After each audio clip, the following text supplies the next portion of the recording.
They say history remembers the loudest voices, the published papers, the men in white coats who stood before lecture halls.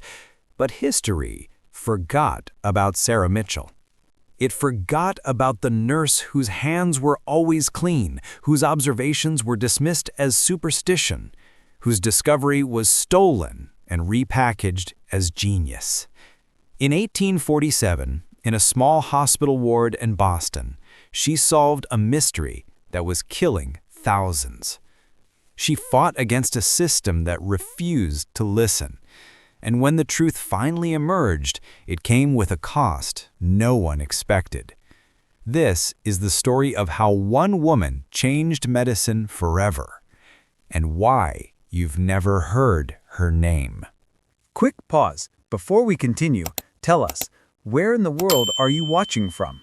If you're enjoying these stories, make sure to hit subscribe, because tomorrow's episode is absolutely mind-blowing. The morning light filtered through the grimy windows of Massachusetts General Hospital's surgical ward, casting long shadows across the rows of iron beds.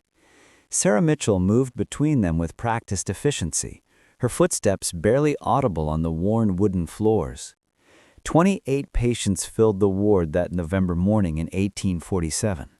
By the end of the week, 12 of them would be dead.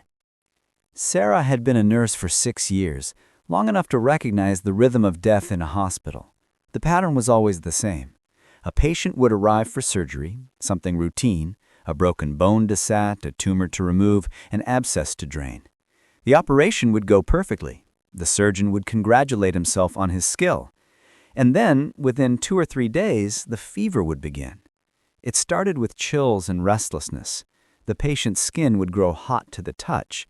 The surgical wound, pristine just hours before, would begin to weep with pus, thick, yellow, foul-smelling. The infection would spread through the body like wildfire. Sometimes it took days, sometimes mere hours, but the ending was almost always the same. The medical establishment called it ward fever or hospital disease.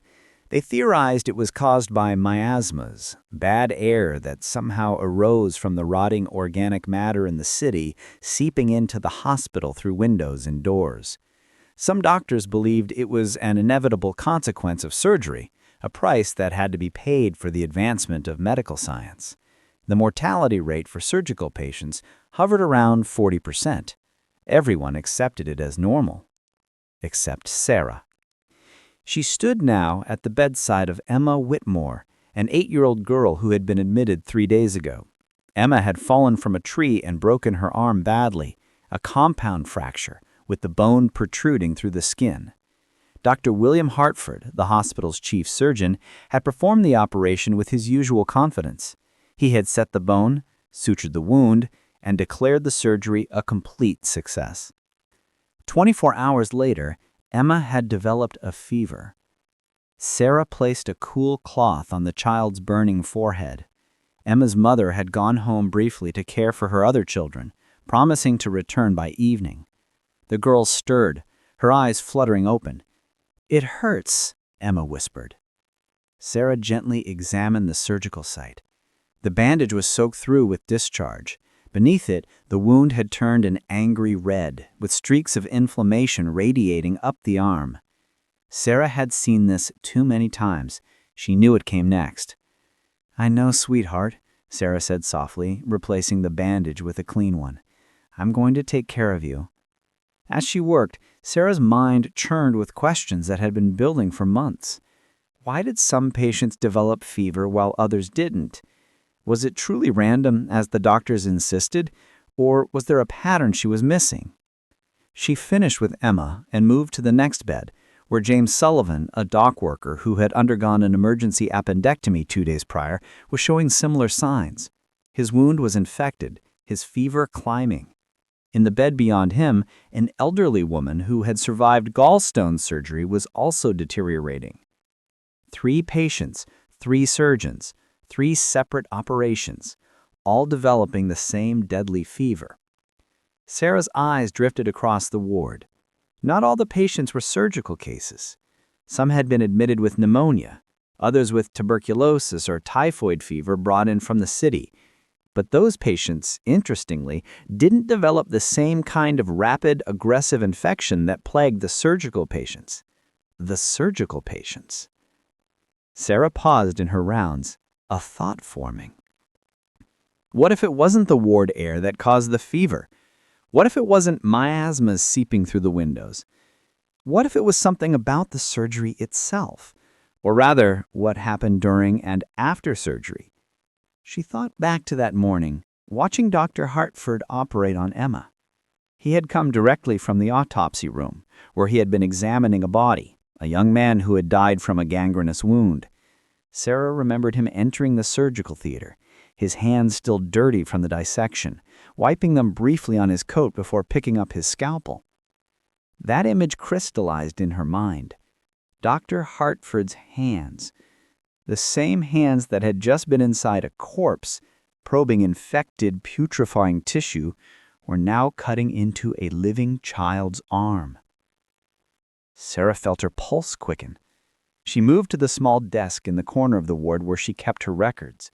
For the past month, she had been maintaining detailed notes on each patient, not part of her official duties, but something she did for her own understanding. She flipped to the pages, her eyes scanning the entries. Patient names, dates of admission, type of surgery, attending surgeon, outcome. A pattern began to emerge. Dr. Hartford had performed 18 surgeries in the past month. 14 of those patients had developed severe infections. Of those 14, 11 had died. Dr. Marcus Webb had performed 12 surgeries in the same period, 8 infections, 6 deaths. But here was something interesting.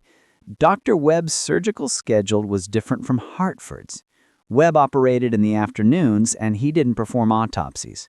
Hartford operated in the mornings immediately after his autopsy work. Sarah's hands trembled slightly as she turned to pages. Could it be that simple? Could the difference in infection rates be related to when the surgeons operated and what they had been doing beforehand? She thought back to that morning, watching Dr. Hartford operate on Emma. He had come directly from the autopsy room where he had been examining a body, a young man who had died from a gangrenous wound. Sarah remembered him entering the surgical theater, his hands still dirty from the dissection, wiping them briefly on his coat before picking up his scalpel. That image crystallized in her mind. Dr. Hartford's hands, the same hands that had just been inside a corpse, probing infected, putrefying tissue, were now cutting into a living child's arm. Sarah felt her pulse quicken. She moved to the small desk in the corner of the ward where she kept her records. For the past month, she had been maintaining detailed notes on each patient, not part of her efficient duties, but something she did for her own understanding. She flipped through the pages, her eyes scanning the entries. Patient names, dates of admission, type of surgery, attending surgeon, outcome. A pattern began to emerge. Dr. Hartford had performed 18 surgeries in the past month. 14 of those patients had developed severe infections. Of those 14, 11 had died. Dr. Marcus Webb, another surgeon on staff, had performed 12 surgeries in the same period, 8 infections, 6 deaths. But here was something interesting. Dr. Webb's surgical schedule was different from Hartford's.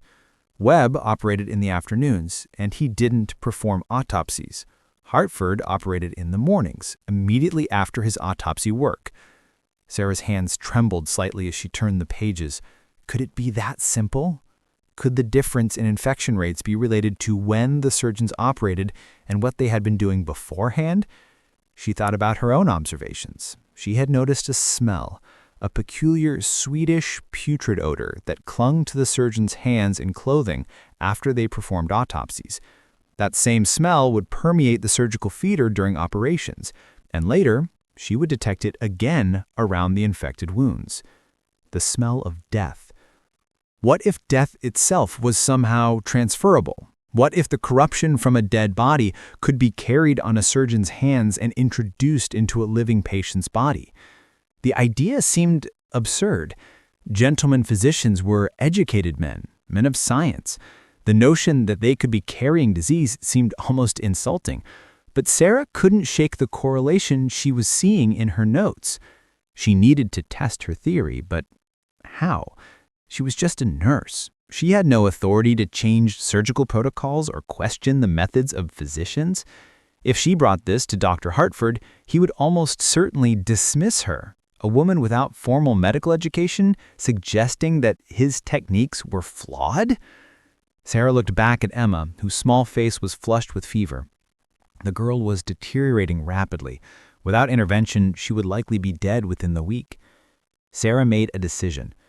What Sarah doesn't know yet is that her simple observation is about to unravel everything she believes about Dr. Hartford and herself.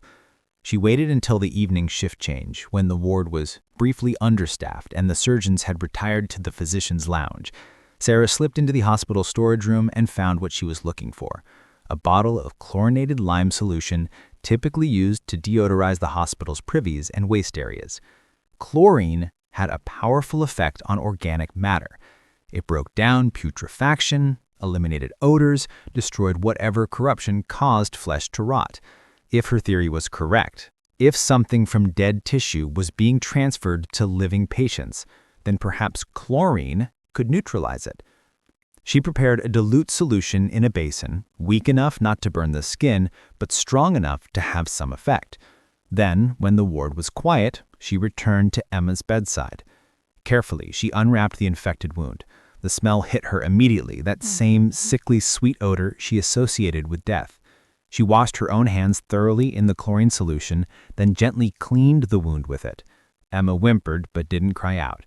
Sarah applied a fresh bandage and moved on to the next infected patient, repeating the process. By midnight, she had treated all 5 of the ward's most severe cases. She didn't sleep that night. Instead, she sat at her desk, watching, waiting, and documenting every change in her patient's conditions. By dawn, something remarkable had happened. Emma's fever had broken, the inflammation in her arm had visibly reduced, and the wound, while still infected, no longer had that terrible smell. The girl was sleeping peacefully for the first time in 2 days. The other patients showed similar improvements. Sarah's heart pounded. It had worked. Somehow, incredibly, it had worked. But her relief was short-lived. As the morning light grew stronger, she heard footsteps approaching the ward. Dr. William Hartford entered for his morning rounds, his white coat still stained from the autopsy he had just completed. He was a tall man in his mid-50s, with graying hair and a commanding presence that filled any room he entered. He had been practicing surgery for nearly 30 years and was considered one of the finest surgeons in Boston. His confidence was absolute, his authority unquestioned. He moved from bed to bed, examining patients with quick efficiency. When he reached Emma, he paused. "Remarkable," he muttered. "The fever has broken." Sarah stood nearby, her hands clasped in front of her. She knew she should remain silent, but the words tumbled out before she could stop them. "Dr. Hartford, I wonder if I might discuss something with you." He turned to look at her, his expression neutral. "Yes, Nurse Mitchell." "I've been observing a pattern in our surgical patients. The ones who develop severe infections seem to correlate with," she hesitated, then pushed forward, "with surgeries performed after autopsy." Hartford's expression shifted, a subtle hardening around his eyes. "I'm not sure I understand what you're suggesting. I believe that some element of corruption from dead tissue might be transferred to living patients during surgery. I think it might be carried on the hands of the surgeon." The words hung in the air between them. Hartford's face flushed slightly. When he spoke, his voice was cold. "Nurse Mitchell, I appreciate your dedication to patient care, but you are overstepping your role. The cause of ward fever has been extensively studied by men far more qualified than either one of us. It is caused by miasmatic air, not by the hands of surgeons. But the chlorinated—" "You used what?" Hartford's voice rose slightly. "You treated patients with cleaning solution." "A diluted form, yes, to test my theory. And look at the results. Emma's fever has broken, the infections are improving. That is completely unacceptable. Hartford stepped closer, his voice dropping to a stern whisper. You do not have the authority to experiment on patients. You are a nurse. Your job is to follow the protocols established by physicians, not to develop your own theories and implement them without supervision. Sarah felt her face flush with anger and embarrassment, but she held her ground. With respect, Dr. Hartford, the established protocols are killing 40% of our surgical patients. If there's even a chance that something as simple as washing hands could prevent infection— Enough. Hartford's voice was sharp. You will cease this immediately. Remove any of that solution from the ward. If I find that you have continued this behavior, I will have no choice but to report you to the hospital administration. Do you understand? Sarah met his gaze. In his eyes, she saw not just anger, but something else. Fear. He was afraid. Afraid that she might be right. Afraid of what it would mean if a common nurse had discovered something that generations of educated physicians had missed. Afraid that his hands, a gentleman's hands, might be instruments of death. I understand, Sarah said quietly. Hartford turned and left the ward without another word. Sarah stood motionless for a long moment. Then slowly she walked to the basin where she had prepared the chlorinated lime solution. She stared at it, thinking of Emma's broken fever, of the other patients who were improving. Dr. Hartford had given her a direct order. But Emma was alive because Sarah had disobeyed protocol. Sarah made her decision. She poured the solution down the drain, watching it swirl away. But that night, after Hartford had gone home, she prepared a fresh batch. She hid it in a cupboard, labeled innocuously as general cleaning solution. And she continued her observations. Telling and preparing this story took us a lot of time. So if you're enjoying it, subscribe to our channel. It means a lot to us. Now back to the story. 3 weeks passed.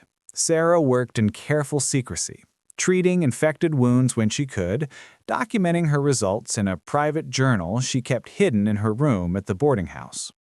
The infection rate among her patients had dropped dramatically, from 40% to less than 5%, but she couldn't take credit for it. She couldn't even speak about it. The tension between her and Dr. Hartford grew palpable. He watched her during his rounds, his eyes sharp and suspicious. She felt like a criminal, constantly hiding her methods, waiting for the moment when she would be discovered and dismissed. But something else was happening, something Sarah didn't fully understand yet. More patients were dying. Not in her ward, but throughout the hospital. The mortality rate in the surgical wards had actually increased over the past month. Dr. Hartford's success rate had gotten worse, not better. And the other surgeons were reporting similar problems. Sarah couldn't make sense of it. If her theory was correct, and if she was successfully preventing infections in her patients, why were things getting worse elsewhere? One cold December evening, Sarah was working late in the ward when she heard voices in the hallway outside. She recognized Dr. Hartford's voice, and another, Dr. Marcus Webb. "We can't continue like this," Webb was saying. "The board is asking questions. They want to know why our mortality rates have increased. It's the winter season, more miasmatic influences, more crowding in the city. It's to be expected." "Is it?" Webb's voice was sharp. "Or is it something else? I've heard rumors, William, rumors about that nurse of yours, the Mitchell woman. Some of the staff say she's been using chemical solutions on wounds." Sarah froze, her heart hammering. "I dealt with that," Hartford said curtly. "I expressly forbade her from continuing such practices." "Did you? Because I've been reviewing the records. The patients in your ward, specifically the ones under her direct care, had a significantly lower infection rate than patients elsewhere in the hospital. Significantly lower." There was a long pause. "What are you suggesting?" Hartford's voice was low, dangerous. I'm suggesting, he said carefully, that perhaps we should examine her methods more closely. If she's discovered something that works. She hasn't discovered anything, Hartford snapped. She's a nurse with no formal medical training, applying folk remedies based on superstition. The fact that some of her patients have survived is pure chance, nothing more. Chance that occurs with statistical consistency? Marcus, think about what you're saying. If we acknowledge that her methods have merit, we're essentially admitting that we've been wrong, that our surgical techniques have been killing patients. Do you understand the implications? The lawsuits, the damage to our reputations, to the hospital's reputation. Sarah's breath caught. She pressed herself against the wall, listening intently. So we ignore evidence because it's inconvenient? Webb's voice was incredulous. We ignore the unscientific observations of an uneducated woman, yes, and we continue using established medical practice as we have been trained to do, even if it kills patients. It's not killing patients. Hospital fever is killing patients. It's an unavoidable consequence of surgical treatment. We're doing the best we can with the knowledge we have. Are we? Webb asked quietly. Or are we protecting ourselves? Another long silence. What do you want from me, Marcus? Hartford finally asked. I want to test her theory, properly, scientifically. I want to implement a protocol where surgeons wash their hands with chlorinated lime before operations and see if it reduces infection rates. Absolutely not. Why? Because if it works, Hartford said, strained, then every patient who died before, every patient who died under my care while I refused to wash my hands becomes my responsibility. Their deaths become my failure. Can you not see that? Sarah's eyes widened. She thought Dr. Hartford was simply proud, simply defensive of his professional authority. But this was something else entirely. This was a man terrified of his own guilt, so terrified that he would rather that patients continue dying than confront the possibility that he had been wrong. William, Webb said softly, we became doctors to save lives. And we have saved lives, thousands of them. And killed thousands more, if Mitchell's theory is correct. Her theory is not correct. Then prove it. Let me run a trial. If I'm wrong, if there's no difference in infection rates, then we can dismiss her completely. But if I'm right... No, Hartford's voice was final. This discussion is over, Marcus. I'm the chief of surgery, and I will not authorize such a trial. If you pursue this, I'll have you removed from the surgical staff. Do you understand? Sarah heard footsteps, someone walking away quickly. Then silence. She stood in the dark ward, her mind reeling. Dr. Webb believed her. A physician, a surgeon believed her theory had merit. But Hartford was blocking him, actively preventing research that could save lives, all to protect his own reputation. The door to the ward opened. Sarah quickly moved back to a patient's bedside, pretending to adjust bedding. Dr. Hartford entered, his face shadowed in the lamplight. Nurse Mitchell, he said quietly. Dr. Hartford. He walked closer, studying her face.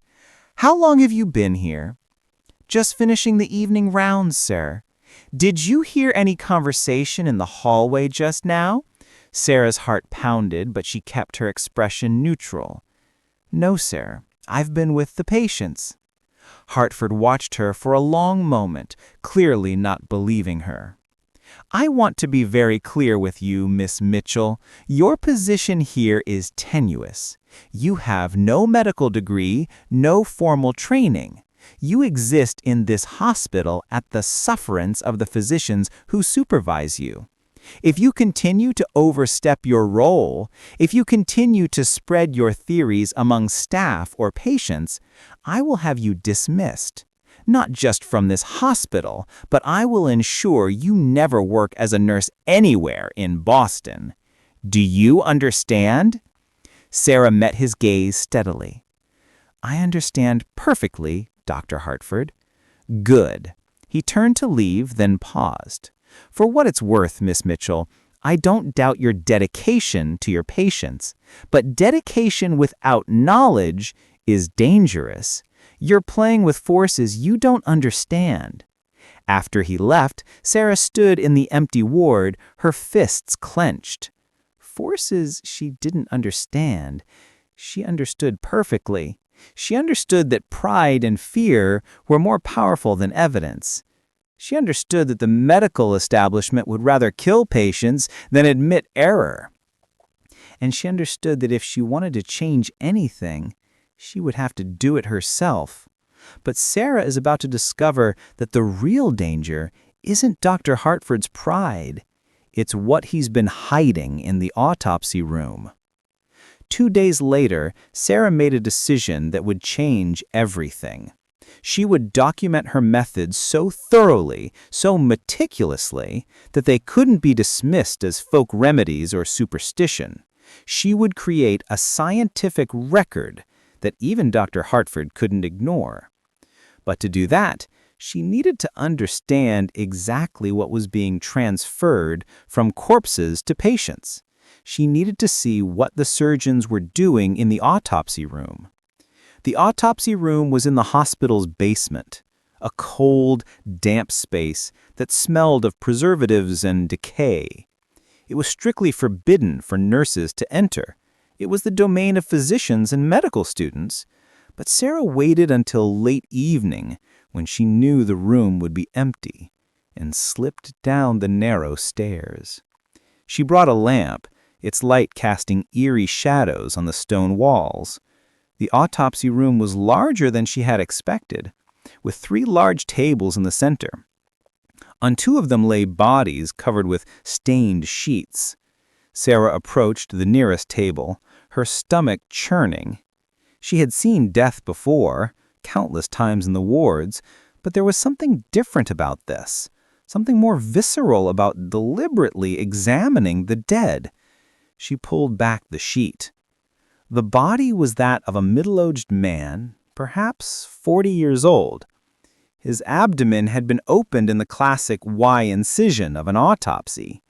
The flesh pulled back to reveal the organs within. She could see immediately what had killed him: a massive infection in the abdominal cavity, the intestines swollen and discolored, the tissue around them black with necrosis. This was what Dr. Hartford had been dissecting this morning, before he performed surgery on Emma. Sarah's heart began to shake. She could see it now, so clearly. Hartford had been wrist-deep in this infected, putrefying tissue. He had wiped his hands on a towel, maybe rinsed them briefly in water, and then gone directly to the surgical theater. Those same hands had cut into Emma's living flesh. It was so obvious, so simple.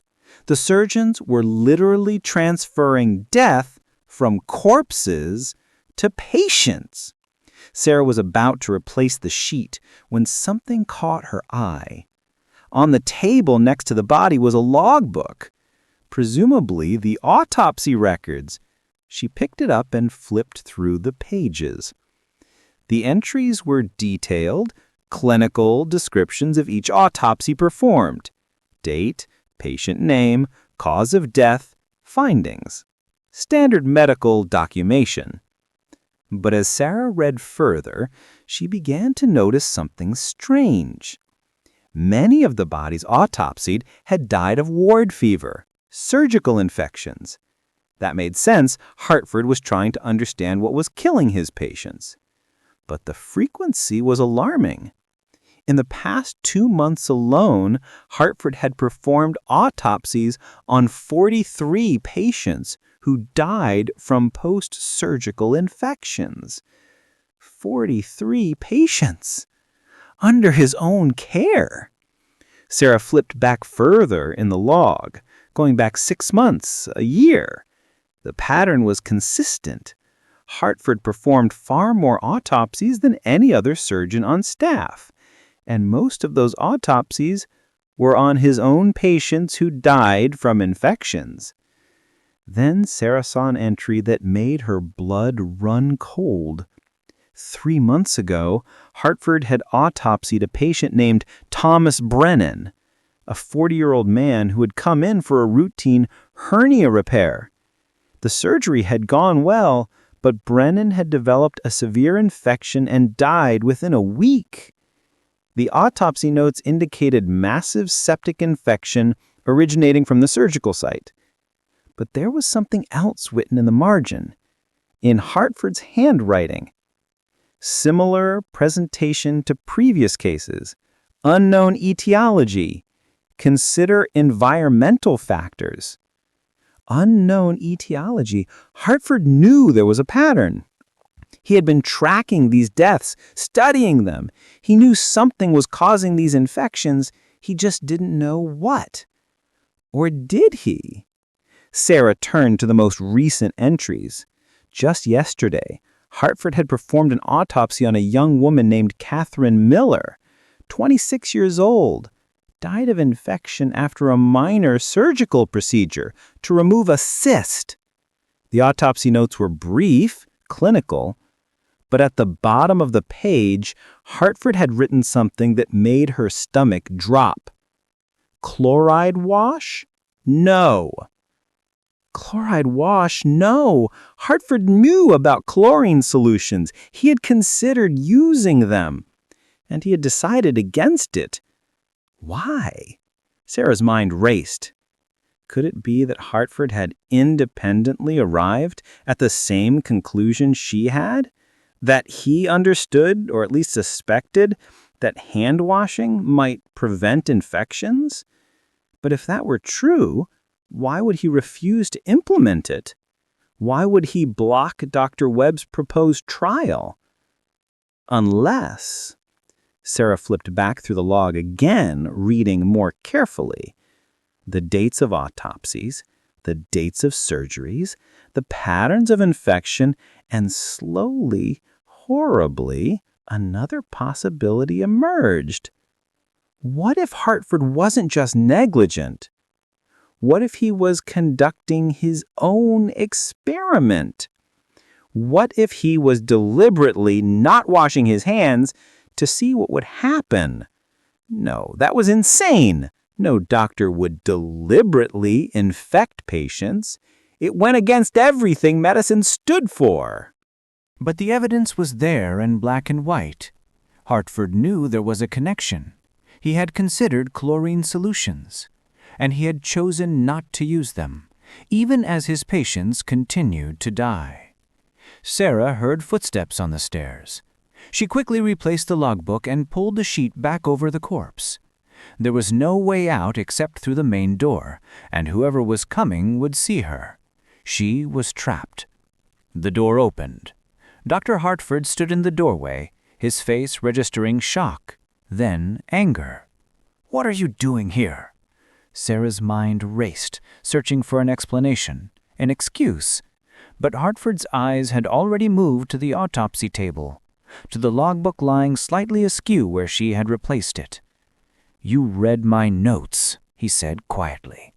There was no point in lying. "Yes." Hartford closed the door behind him and locked it. The click of the bolt echoed in the stone room. Sarah's heart began to pound. She was alone in a locked basement room with a man who might be deliberately killing his patients. "You don't understand what you've seen," Hartford said, moving closer. "I understand perfectly. You know that unwashed hands spread infection. You've known for months, and you've been doing nothing about it. It's more complicated than that." "How is it complicated? You're killing people." "I'm trying to understand." Hartford's voice rose, echoing off the stone walls. "Yes, I suspected there might be a connection. Yes, I considered using chlorinated solutions. But don't you see, if I implement hand washing now, without proper study, without understanding the mechanism, we learn nothing. We might prevent some infections, yes, but we won't know why. We won't advance medical knowledge." Sarah stared at him in disbelief. "You're conducting an experiment on living patients. without their knowledge or consent? I'm a researcher. This is how medical progress is made, through careful observation, through controlled study, through murder. Sarah cut him off. You're murdering people to satisfy your scientific curiosity. They were going to die anyway. Hartford's composure cracked. 40% mortality rate, Miss Mitchell. That's been the standard for decades. These patients were facing death regardless. At least their deaths are contributing to knowledge that could save thousands in the future. But they wouldn't have died, Sarah shouted. Not if you had just washed your hands. You could have saved them. And learn nothing. Don't you understand? If I simply start washing and infections decrease, yes, patients live, but we don't understand the mechanism. We don't know if it's the chlorine specifically, or the washing action, or some other factor. We can't replicate it, can't teach it, can't build on it. It becomes just another folk remedy, another superstition, like bleeding or leeches. Sarah felt sick. So you let them die, for science. For the greater good, Hartford said quietly. One day when we understand the true mechanism of infection, when we can teach it in medical schools and standardize it across all hospitals, we'll save millions of lives. But that requires understanding, not just lucky guesses. Lucky guesses? Sarah's voice trembled with rage. I guessed that washing hands with chlorine would prevent infection. I implemented it, and it worked. That's not luck. That's observation and action. You don't have the education to understand what you've done. You've stumbled onto something, yes, but without the framework to understand it properly. I understand that you're a coward, Sarah said coldly. You're terrified of being wrong, so you're sacrificing lives to protect your ego. You call it research, but it's just fear. Hartford's face flushed red. I could have you arrested for trespassing, for interfering with medical procedures, for practicing medicine without a license. Do it, Sarah said, and I'll tell everyone what I found. I'll tell the newspapers, the hospital board, the families of every patient who died under your care while you refused to wash your hands. I'll tell them about your research. They stood facing each other in the dim lamplight. Two people who had started from the same place, a desire to understand why patients were dying, and arrived at completely different conclusions. You'll never work in medicine again, Hartford said softly. I'll make sure of it. Neither will you, Sarah replied, not once people know the truth. Hartford studied her face for a long moment. Then, surprisingly, he laughed, a hollow, bitter sound. You really think the truth matters? You think if you expose me, the medical establishment will suddenly embrace a nurse's observations over a chief surgeon's research? They'll dismiss you as hysterical, vindictive. They'll say you misunderstood my notes, that you're exaggerating, and they'll go on exactly as they have been, because changing would require them to admit they were wrong, just as I would have to admit I was wrong. Then I'll prove it, Sarah said. I'll document my methods so thoroughly that they can't be dismissed. And I'll document mine, Hartford replied. We'll see whose version of events the medical community believes. The educated physician conducting systematic research or the nurse with folk remedies. He unlocked the door and opened it, gesturing for her to leave. This isn't over, Miss Mitchell. No, it isn't. She walked out of the autopsy room and up the stairs, her mind churning. She had discovered something far worse than negligence. Hartford was conducting human experimentation without consent, sacrificing his own patients in pursuit of what he called scientific understanding. And he was right about one thing. If she exposed him, the medical establishment would likely protect him. A nurse's word against a respected surgeon's research? She would be dismissed, possibly institutionalized as hysterical. She needed proof, undeniable, systematic proof, and she needed it before more people died. Sarah made her way back to the ward, where Emma was sleeping peacefully, her arm healing well. The girl would be discharged soon, one of the fortunate ones who had survived. Sarah sat at her desk and pulled out her journal. She had been documenting her cases for weeks, but now she needed to be more rigorous. She needed to create a record that could withstand scientific scrutiny. She would record every patient, every surgery, every surgeon, every outcome. She would document her hand-washing protocol in precise detail. She would measure infection rates, survival rates, everything. And when she had enough data, she would find someone who would listen, someone who valued truth over reputation. But first, she had to survive Dr. Hartford's attempts to silence her. The hospital board meeting was scheduled for January 15, 1848.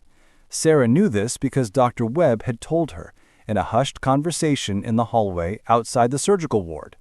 Webb had become an unexpected ally. Not openly, he couldn't afford to be, but he had been quietly reviewing her documentation, comparing her infection rates with those of other wards. "The numbers don't lie," Webb had whispered. "Your patients are surviving at rates we've never seen before.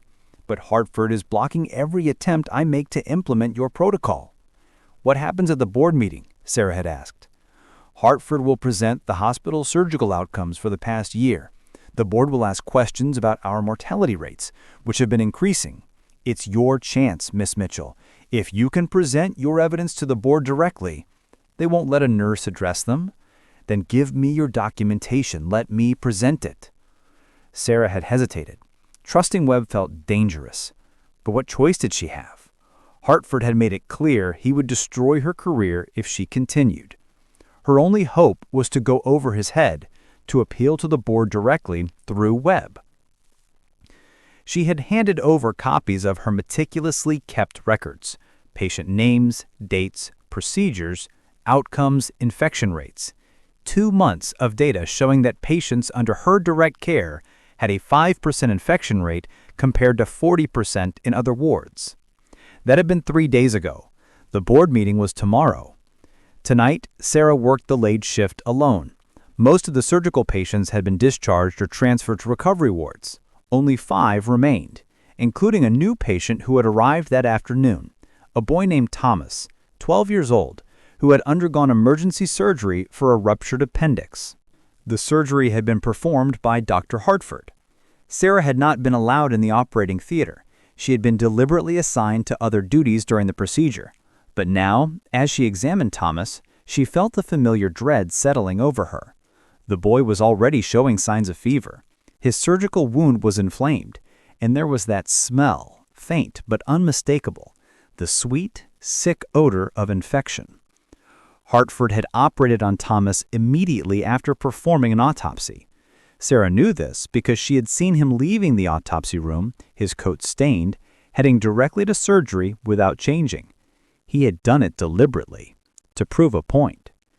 Sarah prepared her chlorinated lime solution, her hands shaking with anger.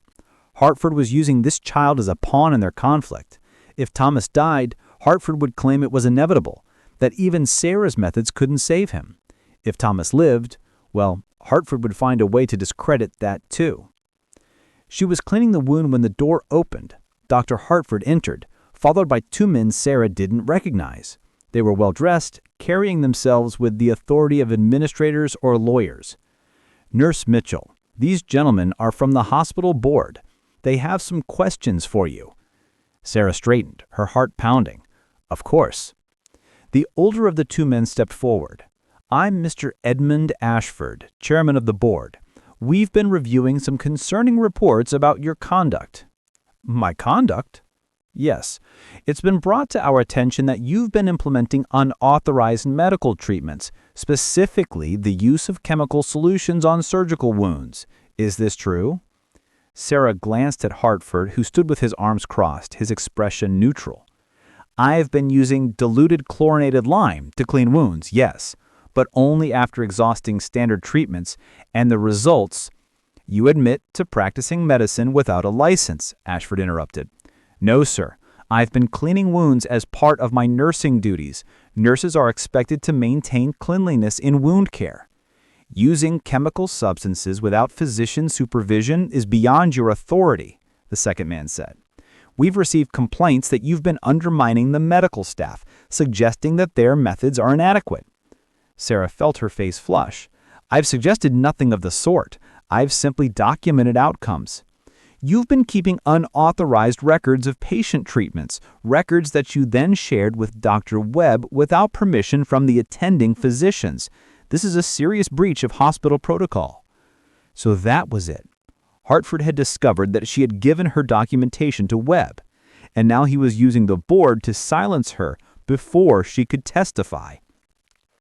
The records I kept were for my own understanding, to better care for my patients. By second-guessing the physicians who supervise you? Ashford's voice hardened. Miss Mitchell, this hospital operates on a clear hierarchy. Physicians make medical decisions. Nurses implement those decisions.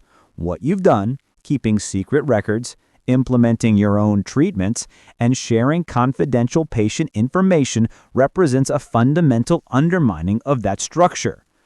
Even if it saves lives, that's not for you to determine, Hartford said quietly.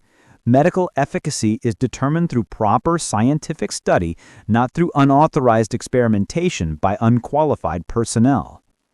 Sarah turned to face him directly. Is that what you call your work, Dr. Hartford? Proper scientific study? Because I've seen your autopsy records. I know what you've been doing. The room went silent.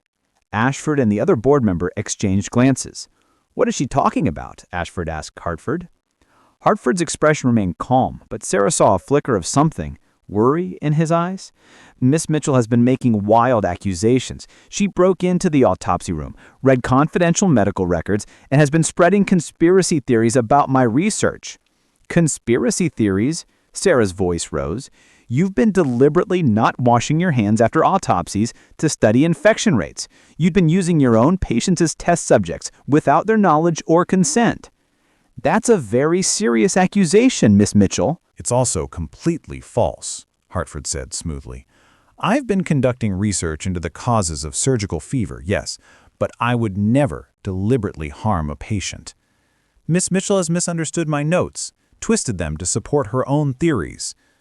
Show them the logbook, Sarah said. Show them where you wrote chloride wash? No. You knew chlorine could prevent infection, and you chose not to use it. Because I hadn't yet determined if there was a causal relationship, Hartford replied. As I've explained to Miss Mitchell, implementing a treatment without understanding why it works is not scientific medicine, it's superstition. But people died while you studied them. People die in hospitals every day, Miss Mitchell. That's the nature of our work. We can't save everyone, no matter how much we might wish to. Ashford held up his hand. This is becoming unproductive. Miss Mitchell, regardless of your motivations, you violated hospital policy in multiple ways.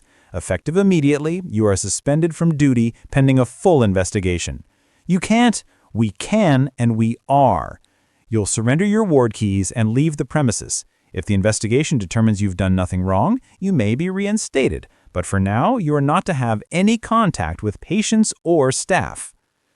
Sarah looked at Thomas, lying in his bed, fever-flushed and vulnerable. If she left, who would treat his infection? Who would use the chlorinated lime that she knew could save him? What about my patients? Sarah asked. Who will care for them?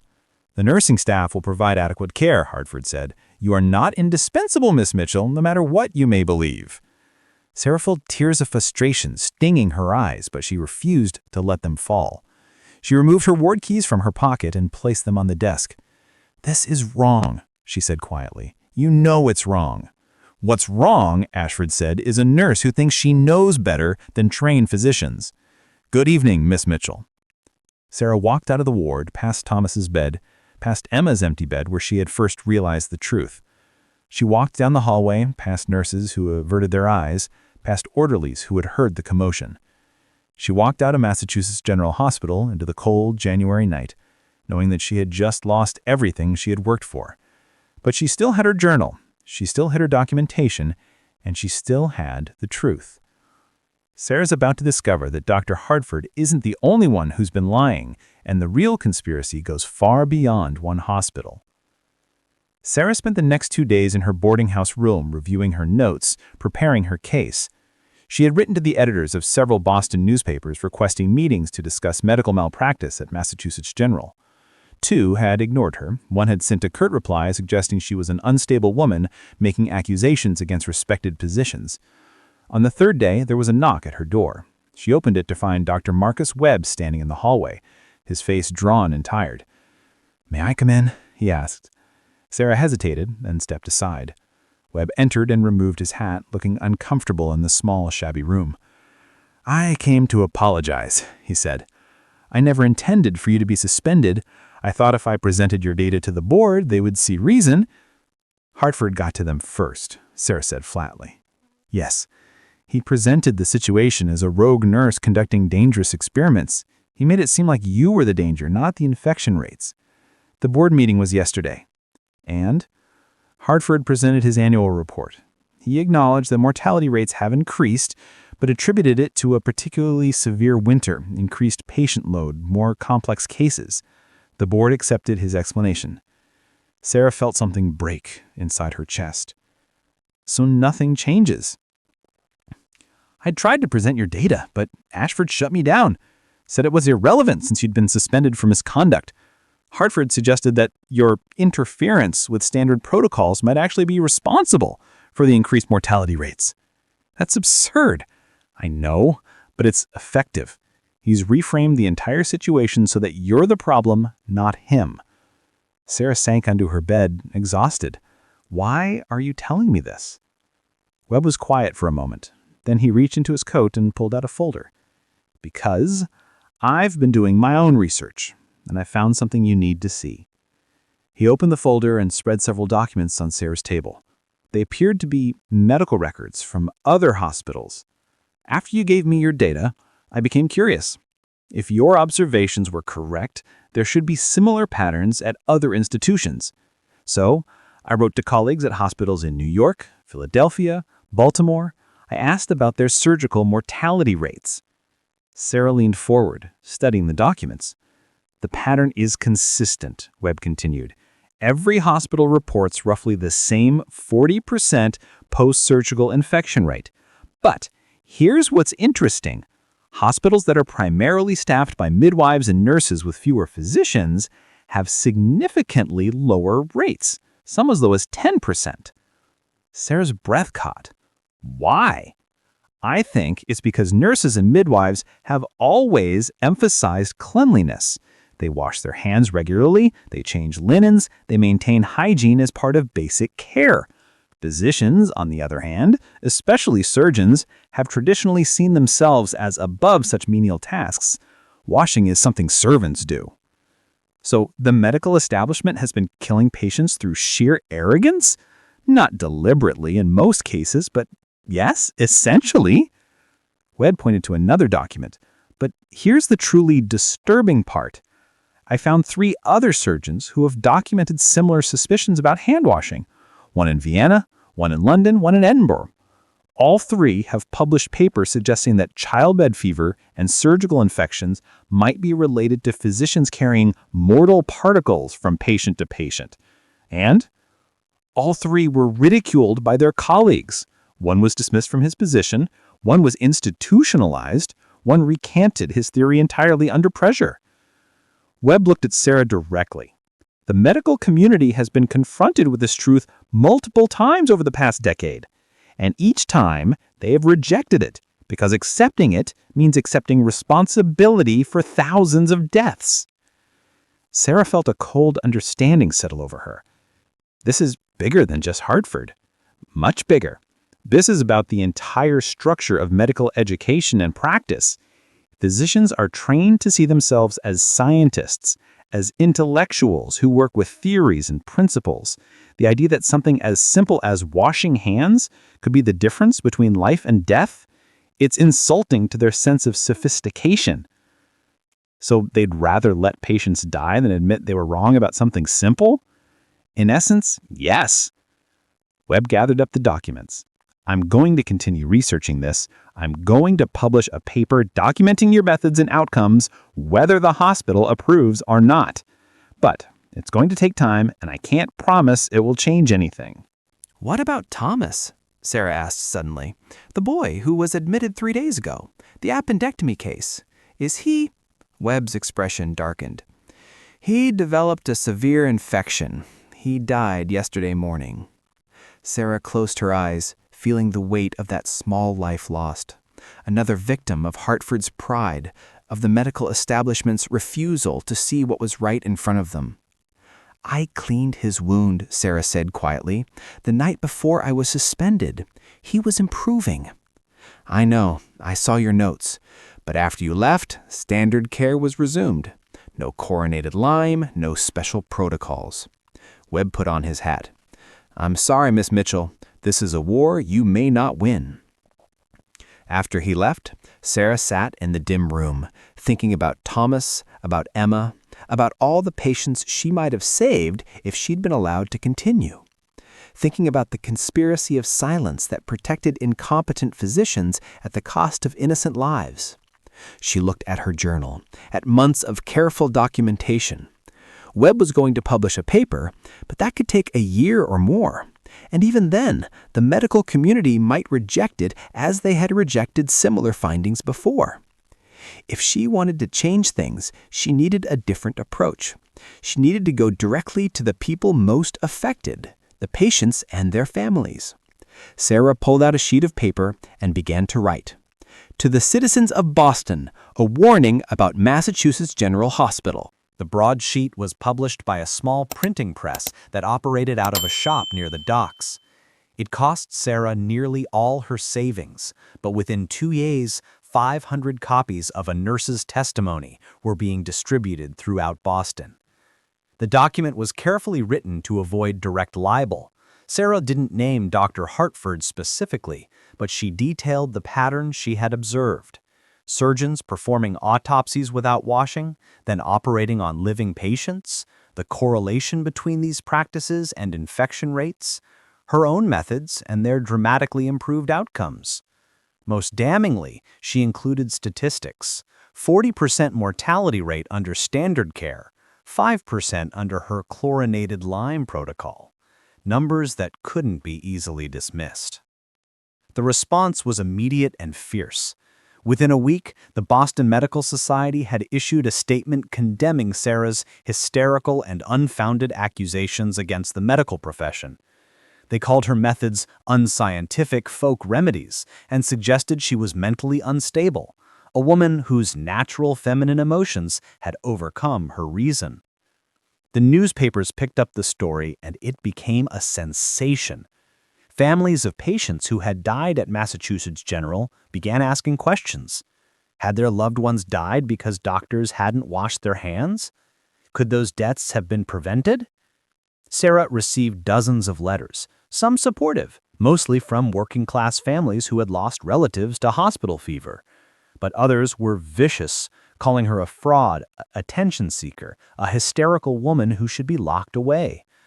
The hospital's board issued a formal statement.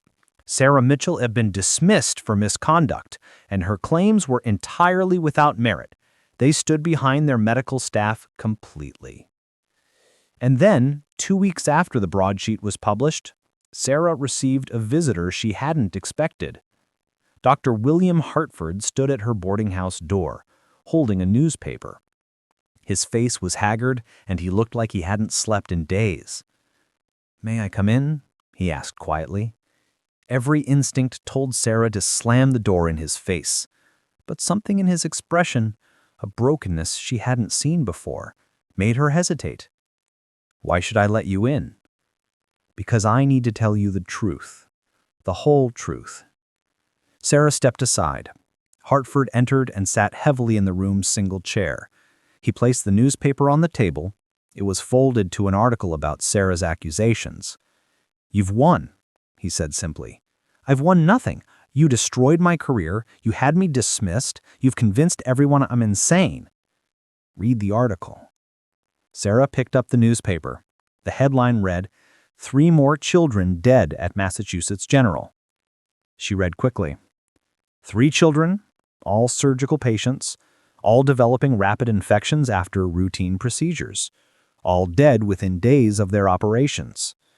The article noted that these deaths had occurred after Nurse Sarah Mitchell's dismissal and wondered publicly whether her controversial methods might have prevented these tragedies. Sarah looked up at Hartford. "You came here to gloat." "I came here to confess." Hartford's voice was hollow.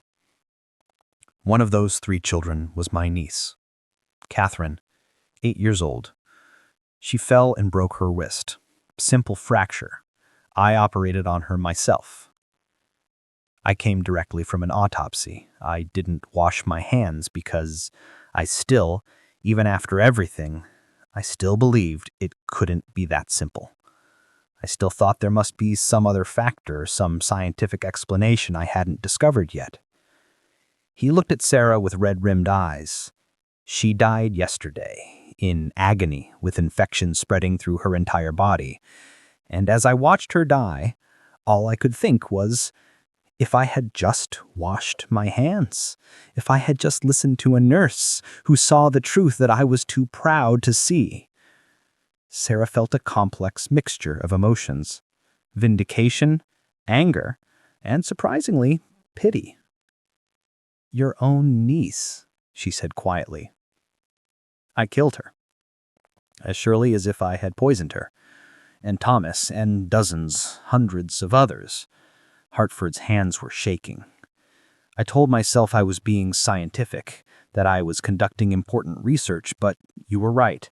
I was just a coward, too terrified to admit I'd been wrong, too proud to accept that something so simple could have been the answer all along." "Why are you telling me this?" Hartford reached into his coat and pulled out a thick envelope. "These are my autopsy logs, my surgical records, everything documenting what I've done over the past 2 years. Every patient, every death, every time I chose not to wash my hands even when I suspected it might help." He placed the envelope on the table. "I want you to publish it. All of it. Let the world see what I've done. Let them know the truth." Sarah stared at the envelope, hardly believing what she was hearing. "You're committing professional suicide." "I'm already dead. The man that I was, the surgeon I thought I was, that person doesn't exist anymore. All that's left is the truth and the hope that my confession might prevent others from making the same mistakes." Sarah picked up the envelope, feeling its weight. Inside was evidence of systematic negligence, of human experimentation without consent, of a conspiracy of silence within the medical establishment. It was everything she needed to prove her case. But it was also a man's complete destruction. "What will you do?" she asked. "I'll present this to the hospital board tomorrow. I'll resign my position, and then—" Hartford's voice broke. "And then I'll have to live with what I've done." He stood to leave, then paused at the door. "For what it's worth, Miss Mitchell, you're the best physician I've ever met, even if you don't have the degree or the title. You saw the truth, and you had the courage to act on it, despite everything. That's what medicine should be." After he left, Sarah sat holding the envelope, her mind reeling. She had fought for this, sacrificed her career for it. Now she held the evidence that would vindicate her completely, that would force the medical establishment to acknowledge the truth about hand-washing and infection. But it would also destroy Dr. Hartford, a man who was finally, too late, trying to do the right thing. Sarah thought about Thomas, about Hartford's niece, Catherine, about all the children who had died because pride and stubbornness had prevented simple hygiene. Then she thought about all the future patients who could be saved if the truth became known. The choice was clear. She opened the envelope and began to read.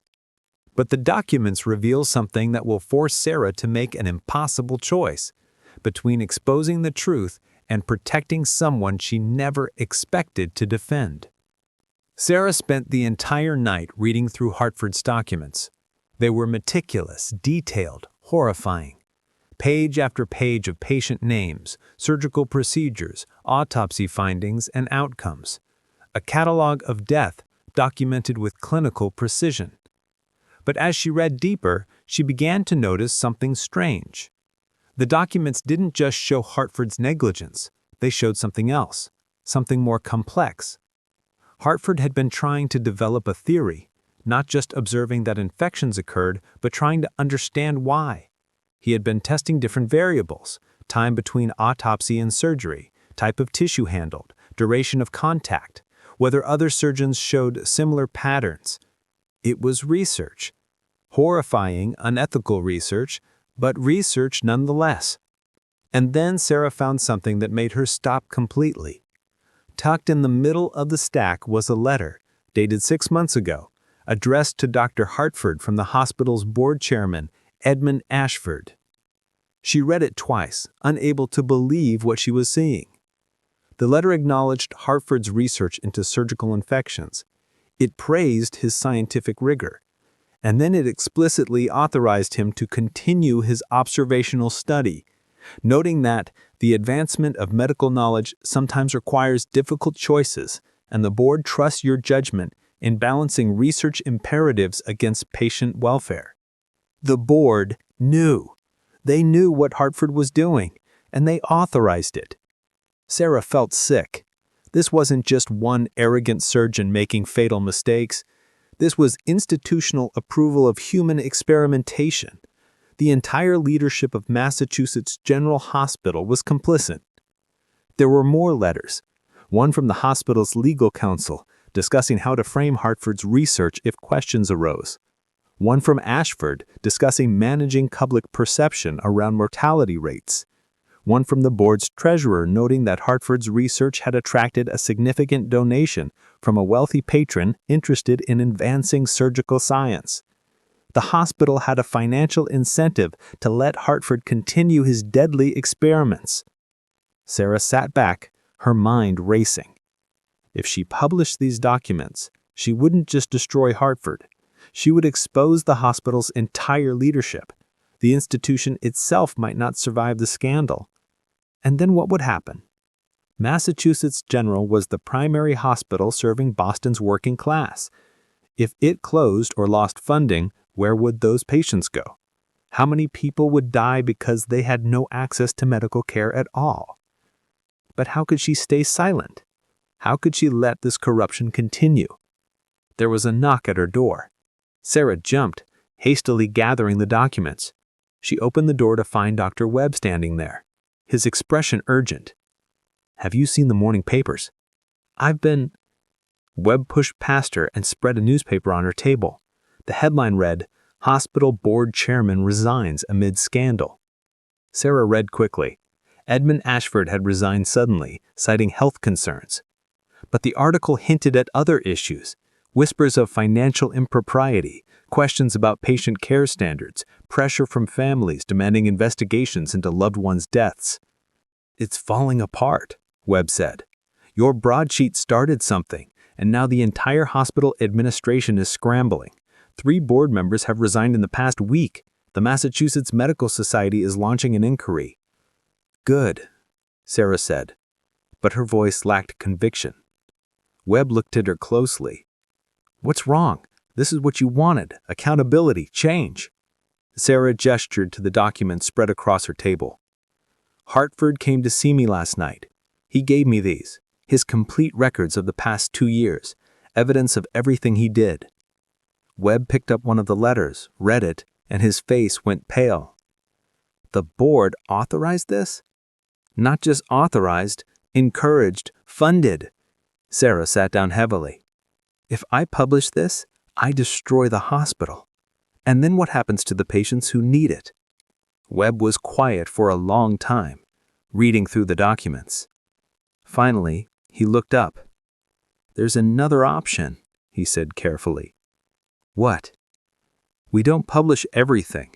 We publish enough to force change. Hartford's acknowledgement of the hand-washing protocol, the statistical evidence, the basic facts. But we hold back the board's involvement. We let Hartford take the fall alone." "That's not the truth." "No, but it's strategic truth. It gives the hospital a path to reform without completely destroying the institution. Hartford resigns in disgrace, the board implements new hygiene protocols, patient care improves, and Massachusetts General survives to continue serving the community. Sarah stared at him. You're asking me to participate in a cover-up. I'm asking you to choose between perfect justice and practical good. Yes, the board was complicit. Yes, they should be held accountable. But if you destroy the entire hospital to punish them, who really suffers? Not the wealthy board members. They'll be fine. It's the working-class patients who will have nowhere to go. Sarah felt trapped. She had fought for the truth, sacrificed everything for it. And now she was asked to compromise that truth for the greater good. What about Hartford? What happens to him? He faces the consequences of his actions. Public disgrace, loss of medical license, possibly criminal charges. He knew what he was doing, Sarah. He doesn't get to escape just because the board approved it. But he's trying to do the right thing now. He came to me, confessed everything. After his niece died, Webb said sharply, after dozens of other children died. Where was his conscience before that? Sarah had no answer. Webb softened his tone. I understand this is difficult. You're a good person and you want complete truth and justice. But we live in a complicated world. Sometimes doing good means making difficult compromises. He gathered up the most damning documents, the letters from Ashford, the board authorizations, the financial records. Let me hold on to these, as insurance if nothing else. If the hospital doesn't implement real reforms, if they try to whitewash Hartford's actions, then we release everything. But for now, let's give them a chance to do better. Sarah wanted to protest, wanted to insist on full transparency, but she thought about the patients in the ward, about Emma and Thomas and all the others who needed medical care. She thought about the working families who depended on Massachusetts General because they had nowhere else to go. One condition, she said finally. Full implementation of hand-washing protocols. Chlorinated lime solution in every surgical theater, every ward. Mandatory washing before and after every patient contact. And I want Dr. Hartford's public confession published. Agreed, Webb said. And I want my job back. Not at Massachusetts General. I could never work there again. But I want my nursing license restored, my reputation cleared. I'll make it happen. Webb left with the most incriminating documents, leaving Sarah with Hartford's confession and the statistical evidence she needed to prove her case. Sarah sat alone in her room, looking at what remained of the documents. She had won, in a sense. Her methods would be adopted, lives would be saved, her reputation would be restored. But it felt hollow. She had compromised the truth. She had participated in a cover-up, even if it was for good reasons. The board members who had authorized Hartford's experiments would face no consequences beyond quiet resignations. They would move on to other positions, other institutions, carrying no mark of what they had done. Sarah thought about all the nurses and midwives who had been practicing good hygiene for years, whose observations had been dismissed as superstition. She thought about the physicians in Vienna, London, and Edinburgh who had discovered the same truth and been destroyed for it. She thought about how many times the medical establishment had been confronted with evidence and chosen to protect itself instead of patients. And she realized that this battle, this one small victory in Boston, was just the beginning. Changing medicine, changing the entire culture of a profession that valued pride over evidence would take decades, maybe longer. But at least it was starting. Sarah picked up her pen and began writing her final statement, the document that would be published alongside Hartford's confession. In it, she detailed her methods clearly and simply so that any nurse or physician could implement them. She included her statistics, her observations, her recommendations. And at the end, she wrote, "This is not about one hospital or one surgeon. This is about a systemic failure to value cleanliness and basic hygiene in medical practice. It is about the cost of pride, of resisting simple truths because they challenge our assumptions as to what makes medicine sophisticated. I hope that my observations, painful as they have been to pursue, will contribute to a future where fewer patients die of infections that could have been prevented by something as simple as clean hands. She signed it, Sarah Mitchell, nurse. Not doctor, not physician, just nurse, because that's what she was, and it was enough. 3 months later, Sarah stood outside a small hospital in Cambridge, watching as painters applied a fresh coat of white to the building's facade. The sign above the door read, Cambridge Women's Hospital, founded 1848. It wasn't Massachusetts General. It was smaller, poorer, serving primarily working-class women and children. But it was Sarah's. The board had hired her not just as a nurse, but as the hospital's director of Hygiene and Infection Control, a newly created position. Dr. Marcus Webb had kept his promise. Hartford's confession had been published, along with Sarah's methodological paper. The scandal had been carefully managed. Hartford alone was blamed, the board's involvement never mentioned publicly. Hartford had resigned, lost his medical license, and retreated from public life entirely. The Massachusetts Medical Society, pressured by public outcry and the undeniable statistical evidence, had reluctantly issued new guidelines recommending hand washing with chlorinated lime before surgical procedures. It was phrased as an optional best practice rather than a requirement, but it was a start. Other hospitals were slowly, grudgingly implementing similar protocols. The mortality rate from surgical infections in Boston had dropped by 15% in just 3 months. Sarah had been invited to speak at several nursing schools, training the next generation of nurses in proper hygiene techniques. The medical establishment still dismissed her publicly. She was routinely described as the nurse who got lucky rather than a medical innovator. But privately, physicians were adopting her methods. History, Sarah was learning, didn't move in straight lines. She entered the hospital and walked through the wards, checking on patients, supervising the nursing staff. In every room, she saw basins of chlorinated lime solution. She saw nurses washing their hands before and after every patient contact. She saw surgical wounds healing cleanly, without infection. The mortality rate at Cambridge Women's Hospital was 3%. 3%! Compared to the 40% that had been standard just months ago. Lives were being saved. That was what mattered. Dr. Webb appeared in the hallway, carrying a newspaper. "You should see this," he said, handing it to her. It was a medical journal from Vienna. The headline was in German, but Webb had marked a particular article on the prevention of childbed fever through chlorine hand washing, a vindication of Dr. Semmelweis. "Who?" Sarah asked. Ignaz Semmelweis, a Hungarian physician who discovered the same thing you did 5 years ago. He was dismissed from his position, called insane, his career destroyed. But now, because of your work and the attention it's brought, his research is being re-examined. Sarah read the article, or rather the English summary Webb had written on the margin. Semmelweis had observed that medical students coming from autopsies were causing childbed fever in maternity wards. He had implemented chlorine hand washing and reduced mortality rates dramatically. The medical establishment had rejected him completely. "He's in an asylum now," Webb said quietly. The stress of being dismissed, of watching women die when he knew how to save them, it broke him. Sarah felt a chill. That could have been her fate. If things had gone slightly differently, if Hartford hadn't had his moment of conscience, if the public hadn't rallied to her cause, she might have ended up like Semmelweis, destroyed for discovering an inconvenient truth. "Will his name be remembered?" she asked.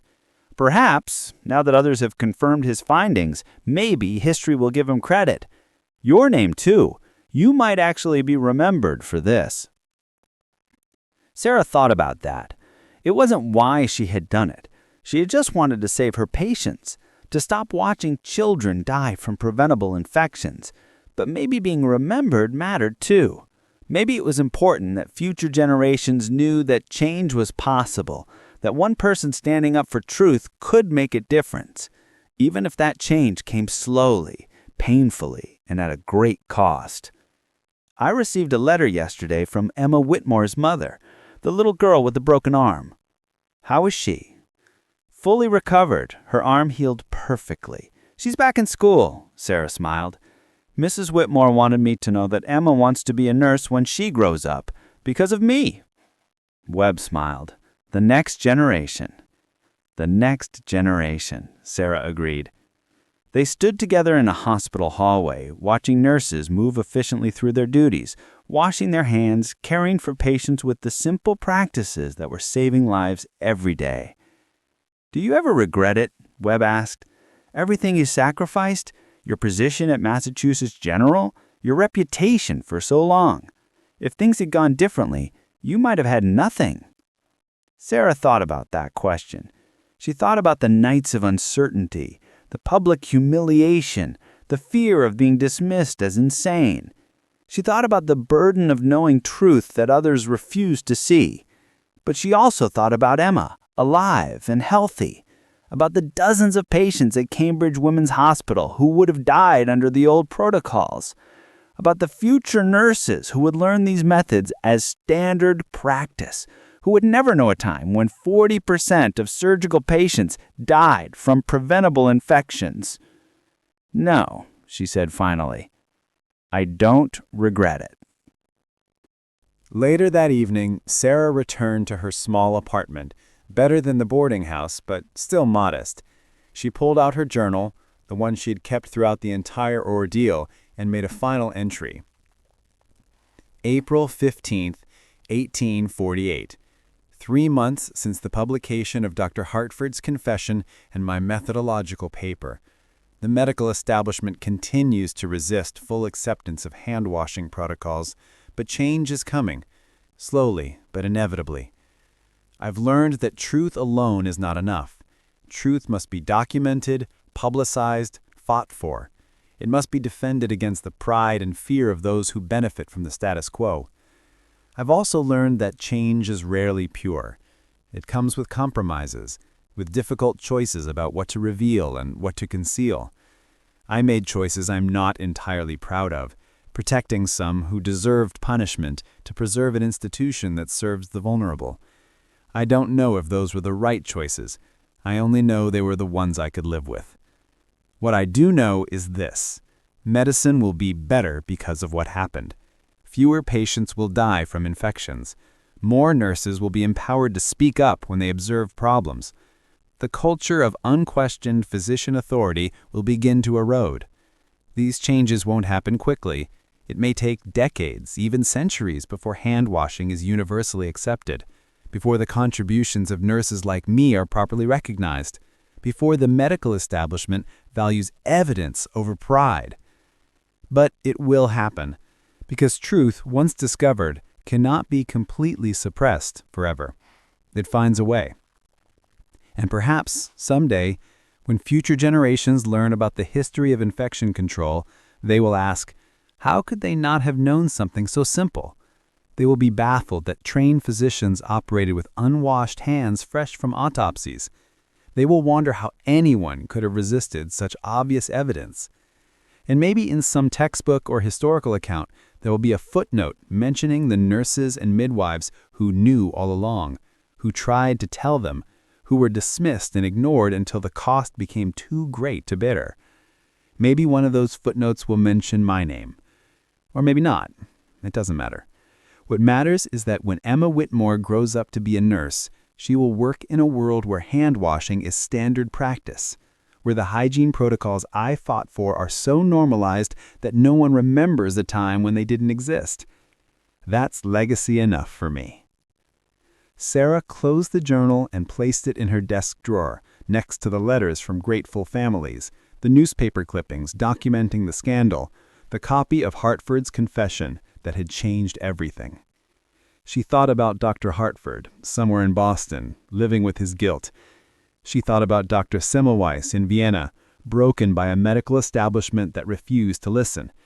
She thought about all the unnamed nurses and midwives throughout history who had practiced good hygiene, who knew the truth but lacked the platform to be heard. And she thought about the future, about Emma and the next generation of nurses who would carry this knowledge forward, who would continue pushing medicine towards something better, something more humble, something that valued evidence and patient care over pride and tradition. The sun was setting over Cambridge, casting long shadows through her apartment window. Sarah lit a lamp and pulled out the next day's schedule for the hospital. There were patients to care for, nurses to train, protocols to refine. The revolution had begun. It would take time, but it was unstoppable now. Sarah Mitchell got back to work. 20 years later, in 1868, a medical student at Harvard University named James Richardson sat in a lecture hall, listening to a professor discuss the history of antiseptic surgery. The professor spoke of Joseph Lister, the British surgeon who had developed carbolic acid techniques. He mentioned Louis Pasteur and germ theory. He discussed the evolution of surgical hygiene. He did not mention Sarah Mitchell. Richardson, however, had heard her name. His mother had been a patient at Cambridge Women's Hospital in the early 1850s, and she still spoke of Nurse Mitchell with reverence, the woman who had insisted on cleanliness, who had washed her hands before every patient contact, whose ward had the lowest infection rates in Boston. After class, Richardson approached the professor. "Sir, what about the nurse who pioneered hand washing in Boston? Sarah Mitchell. Shouldn't she be credited?" The professor looked momentarily uncomfortable. Yes, there were various folk practices that predated scientific understanding, but we teach the history of medicine as developed by trained physicians, young man. Lister's work was systematic and scientific. The contributions of nursing staff, while valuable, were more intuitive than analytical. Richardson wanted to argue but held his tongue. He was just a student. Who was he to question the professor's framing of history? But that evening, he wrote a letter to Sarah Mitchell, who he had learned was still working at Cambridge Women's Hospital. He asked if he could interview her for a paper he was writing on the history of infection control in America. Sarah received the letter and smiled. She was 53 now, her hair graying, her hands worn from decades of nursing work. She had long since accepted that official medical history would not record her contributions. The textbooks credited Lister, Pasteur, Koch, all men, all physicians, all with formal training and university credentials. But she also knew that every nurse trained in the past 20 years had learned her protocols, that infection rates had dropped dramatically across American hospitals, that thousands of lives had been saved by something as simple as clean hands. She wrote back to Richardson, "Come visit. I'll tell you everything."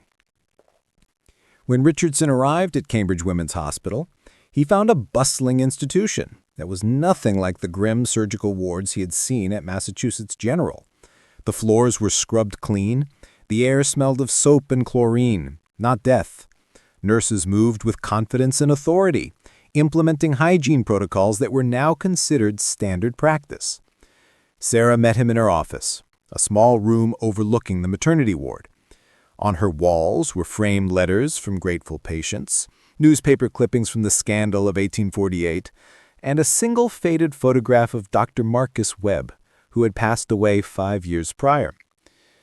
"Dr. Webb was the only physician who truly believed me from the beginning," Sarah explained, seeing Richardson's gaze on the photograph. "He risked his career to advocate for hand washing when the entire medical establishment opposed it.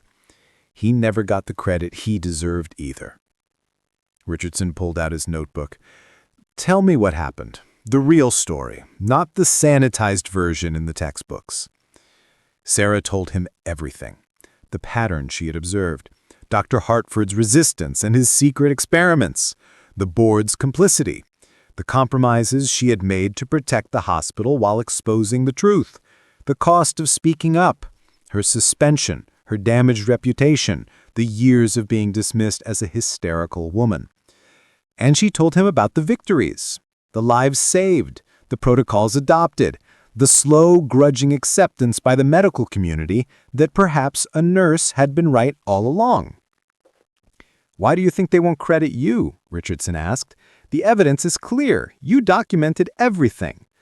Sarah smiled sadly. because crediting me means admitting that the medical establishment was catastrophically wrong, that educated physicians were killing patients while uneducated nurses knew better. That's a difficult truth for a profession that prides itself on expertise and authority. But it's the truth. Yes, but history is written by those in power, and nurses have never had power in medicine. We implement, we observe, we care, but we don't get to write the official narrative. Richardson wrote furiously in his notebook, "I am going to change that. I'm going to publish this story, make sure people know what you did." Sarah placed her hand gently on his. "That's kind of you, but you should know what you're risking. If you challenge the official history, if you suggest that a nurse was the true pioneer of antiseptic technique, you'll be dismissed as a radical. You'll be seen as undermining physician authority. It could affect your career before it even begins." Richardson thought about that. He thought about his professors, about the institutional power of medical schools and hospitals, about the professional consequences of challenging accepted narratives. "I'll do it anyway," he said, "because you're right. Truth matters." Sarah squeezed his hand. "Then I'll give you everything. My journals, my documentation, copies of Hartford's confession, all of it. Tell the whole story. Don't sanitize it. Don't make compromises like I did. Just tell the truth." Richardson did write his paper. It was thorough, well-researched, and damning in its critique of how medical history erased the contributions of nurses. He submitted it to the New England Journal of Medicine. It was rejected. He tried the Boston Medical Journal. Rejected. The American Medical Association's Journal. Rejected with a note suggesting that his claims were unsubstantiated and potentially libelous. Finally, a small nursing journal agreed to publish it. The Forgotten Pioneer, Sarah Mitchell and the Origins of Antiseptic Nursing Practice, appeared in print in 1869. It was read by nurses across the country who recognized their own experiences in Sarah's story, the pattern of being right but ignored, of knowing truth but lacking the authority to enforce it. But it was not read by physicians. It was not cited in medical textbooks. It did not change the official history of medicine. Richardson went on to become a doctor, and a good one. He implemented rigorous hygiene protocols in his practice and taught them to his students. But he never again tried to challenge the way medical history was written. The cost was too high. Sarah read his article and felt a complex mixture of gratitude and resignation. She had told her story. It existed in print, in the historical record. Perhaps someday someone would find it and recognize its importance. Or perhaps not. Either way, the work continued. Sarah Mitchell died in 1889 at the age of 74. She had spent 43 years as a nurse, training hundreds of other nurses, saving countless lives through the simple practice of hand washing and hygiene protocols. Her obituary in the Boston Globe was 3 paragraphs long. It mentioned that she had been a nurse at Cambridge Women's Hospital for many years and had contributed to improvements in patient care. It did not mention her role in pioneering antiseptic nursing. It did not mention the scandal that had nearly destroyed her. It did not mention that she had discovered a truth that the medical establishment had rejected for decades. At her funeral, 72 nurses attended, students she had trained, colleagues she had worked with, women who knew what she had done even if the world did not. They wore white uniforms and carried white flowers, and they stood in silent tribute to a woman who had changed their profession forever. Dr. James Richardson was there too, now middle-aged and respected in Boston medical circles. He gave a eulogy that carefully navigated the politics of medical history. Sarah Mitchell was a nurse of extraordinary dedication and insight. She understood, before many in our profession, the critical importance of cleanliness in medical care. While she did not have formal medical training, her observations contributed to the development of modern antiseptic practices. She taught generations of nurses to be meticulous, observant, and courageous in advocating for their patients. That legacy lives on in every nurse who washes their hands before patient care, in every surgical ward that maintains strict hygiene protocols, in every life saved by practices that are now so common we forget they were once revolutionary. It was a careful speech, acknowledging her contributions while not directly challenging the official narrative that credited physicians for these advances. It was the most he could say without damaging his own standing in the medical community. After the funeral, one of Sarah's former students approached Richardson. She was an older woman now, in her 50s, who had worked alongside Sarah for nearly 20 years. She deserved better, the woman said quietly. She deserved to be remembered. She is remembered, Richardson replied. By you? By every nurse she trained? By every patient whose life was saved because of her protocols? But not by history. No, Richardson admitted. Not by official history. The woman nodded sadly. I suppose that's what it means to be a nurse. We do the work, we save the lives, and others get the credit. She walked away, leaving Richardson alone by Sarah's grave. He thought about his own career, about the choices he had made, about the paper he had written that had gone nowhere. He had wanted to change history, to give Sarah the credit she deserved, but he had learned what Sarah had known all along. The truth is not enough. Power matters. Authority matters. The ability to control narrative matters. And nurses, no matter how right they were, lacked that power. Richardson placed a white flower on Sarah's grave and returned to his practice, to his students, to his work. He would continue teaching Sarah's protocols, even if he couldn't force the world to acknowledge where they came from. It would have to be enough. Up next, 2 more incredible stories are waiting for you right on your screen. If you enjoyed this one, you won't want to miss these. Just click to watch and don't forget to subscribe.